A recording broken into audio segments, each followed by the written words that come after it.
오늘 하나님께서 우리에게 주시는 말씀은 구약 성경 에스겔 말씀입니다. 에스겔서 3장 1절부터 15절 말씀입니다.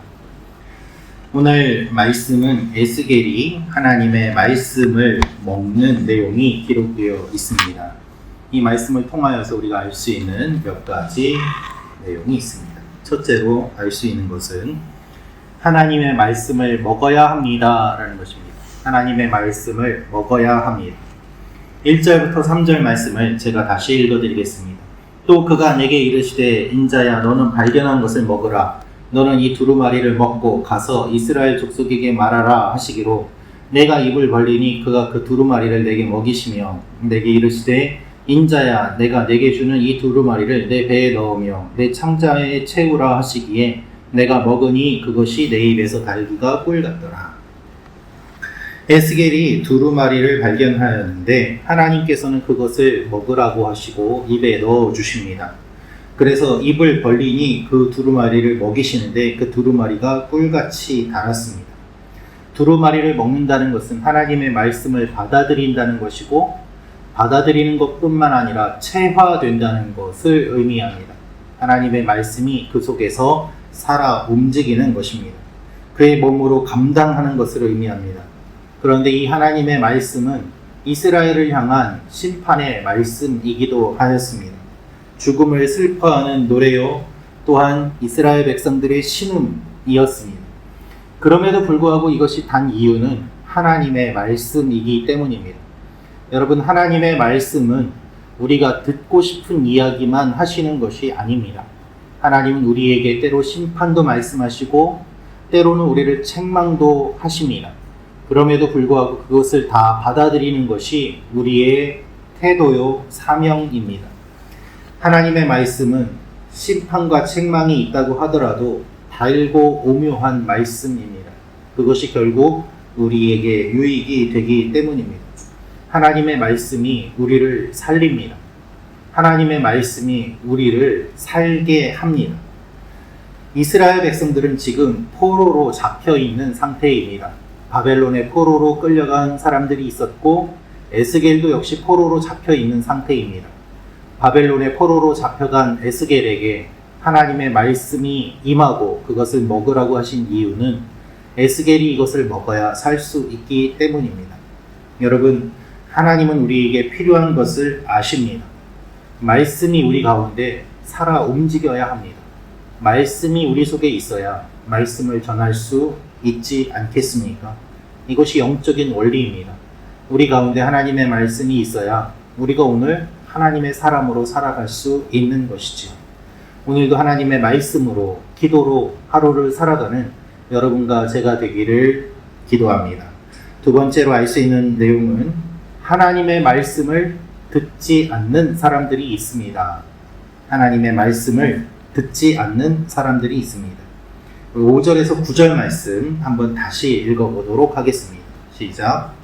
너를 언어가 다르거나 말이 어려운 백성에게 보내는 것이 아니요 이스라엘 족속에게 보내는 것이라. 너를 언어가 다르거나 말이 어려워 내가 그들의 말을 알아듣지 못할 나라들에게 보내는 것이 아니니라.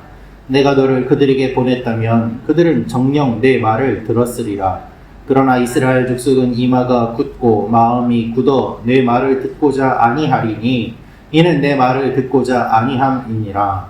보라, 내가 그들의 얼굴을 마주보도록 내 얼굴을 굳게 하였고 그들의 이마를 마주보도록 내 이마를 굳게 하였으되 내 이마를 화석보다 곧은 금강석같이 하였으니 그들이 비록 반역하는 족속이라도 두려워하지 말며 그들의 얼굴을 무서워하지 말라 하시니라. 하나님이 에스겔을 하나님의 백성들에게 보내겠다고 하십니다. 그러나 그들은 하나님의 말씀을 듣지 않습니다. 그들이 외국어를 사용하기 때문에 안 듣는 것이 아니다 라고 말씀하십니다. 하나님이 두 번이나 이 표현을 사용하시면서 언어가 다르기 때문에 그들이 안 듣는 것이 아니라 그들의 마음이 굳어졌기 때문에 안 듣는다 라고 말씀하십니다. 그러면서 오늘 표현을 보면은 이마가 굳어졌다 라고 되어 있습니다. 여러분, 어릴 때 프로레슬링을 보면 박치기 선수가 있었습니다. 상대를 박치기 해서 쓰러뜨리는 걸로 유명한 선수도 있었습니다. 이스라엘 백성들이 지금 이마가 굳어지고 단단해졌다라고 말씀하시면서 그러나 너의 이마는 화강암처럼 더 단단할 것이니 그들을 마주보고 이마를 맞대라 라고 말씀하십니다. 하나님의 말씀으로 그들의 굳어진 심령을 깨뜨리고 그들의 굳은 이마를 깨뜨리라는 말씀입니다. 하나님께서는 말씀을 듣지 않으려는 사람들을 잘 알고 계십니다. 언제나 하나님의 말씀이 모든 사람에게 다 환영받는 것은 아니었습니다. 예수님이 복음을 선포하셔도 바리새인들과 율법학자들은 그 말을 듣기 싫어서 예수님을 십자가에 못 박지 않았습니까? 여전히 하나님의 말씀을 듣지 않는 사람들이 있습니다.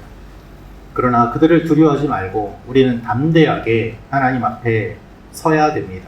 그들 앞에 서야 됩니다. 하나님께서 에스겔의 이마를 더욱더 단단하게 하시고 그들을 무너뜨리실 것이기 때문입니다. 여러분, 우리가 오늘 이 세상을 살아가면서 우리의 마음이 약해질 수도 있습니다. 우리보다 더 강한 사람들을 만날 수도 있을 것입니다.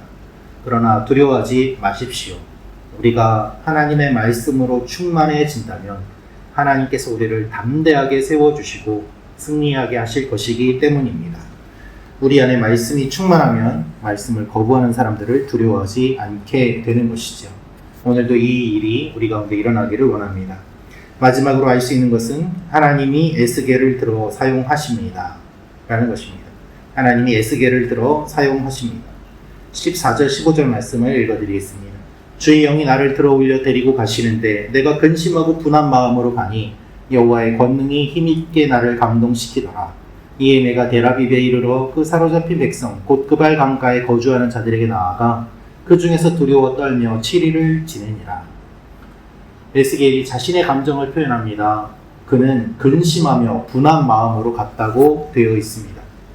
이스라엘 백성들의 모습을 보는 하나님의 마음이 분한 마음이었기 때문이고 또한 하나님의 말씀을 받은 그의 마음이 두렵고 근심하는 마음이었기 때문에 그 마음을 이렇게 표현하고 있는 것입니다. 그는 앞으로 말씀을 전할 때에 많은 어려움을 겪게 될 것을 짐작하고 있습니다. 어떻게 말씀을 담대히 전할 수 있겠습니까? 말씀을 전하는 것은 거룩한 부담감이 동반됩니다. 텔아비브로 하나님이 데리고 가셨는데 에스겔은 이제 환상에서 현실로 돌아옵니다. 사람들 가운데 거해 있을 때 7일 동안 그는 아무 말도 못하고 두려워서 떨 수밖에 없었습니다. 현실을 보면 우리는 두렵고 떨 수밖에 없습니다. 그러나 하나님의 소명이 다시 한번 주어지게 되고 일어나게 하십니다. 여러분, 우리는 날마다 넘어질 수밖에 없지만 우리가 살아갈 수 있는 이유는 하나님이 우리를 날마다 세워주시기 때문입니다. 우리의 넘어짐이 문제가 아니라 하나님의 세워주심이 더 중요함을 기억하며 오늘도 하나님만을 바라보며 나아가는 여러분과 제가 되기를 소망합니다. 기도하겠습니다. 참 좋으신 아버지 하나님, 에스겔에게 말씀을 주시고 사명을 주신 것처럼 우리에게도 말씀을 주시고 사명을 주시고 살게 하시는 주님, 우리를 붙잡아 주시고 인도하여 주시옵소서. 말씀을 듣지 않고 반역하는 세력들이 있지만 두려움 가운데서도 담대하게 복음을 전하였던 에스겔처럼 하나님, 우리도 오늘 주님과 동행하며 하루를 살게 하시고 이 세상 가운데서 승리하게 하여 주옵소서. 하나님께서 붙잡아 주심을 믿고 담대하게 나아가는 사람들 되게 하여 주옵소서. 하나님, 오늘도 원근각지에 있는 우리 교회 성도님들 주님께서 붙잡아 주시고 태풍 가운데 피해 없게 하시고 아버지 하나님, 건강이 잃지 않게 하시고 마음이 약하여지지 않게 하시고 믿음이 흔들리지 않게 하시고 한 마음 한 뜻으로 주님 앞에 같이 나아가는 귀한 공동체로 성령께서 우리 모두를 붙잡아 주시고 세워 주시옵소서. 주님께서 하실 일을 기대하며 감사드리며 예수님의 이름으로 기도합니다. 아멘.